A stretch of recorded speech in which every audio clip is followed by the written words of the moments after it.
बनी धनिया खाना खा के पीली पानिया नाच देखे जात बनी धनिया खाना खा के पीली पानिया।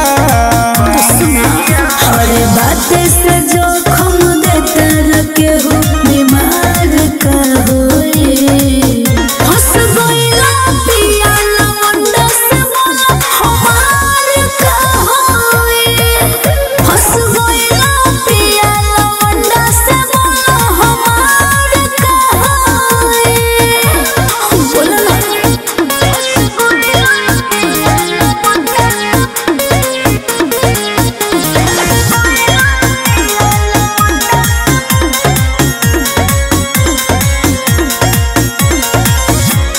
सकी बारू करे नु सक हो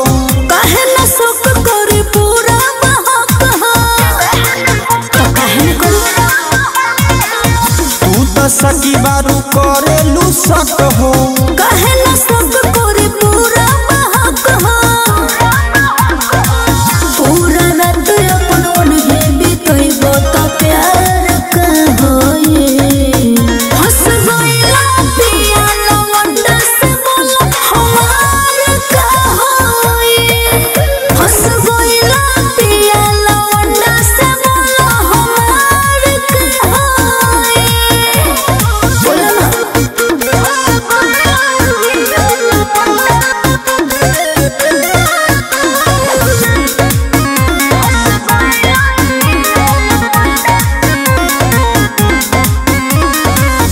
रुस्तम शमसूल जाता रे साथ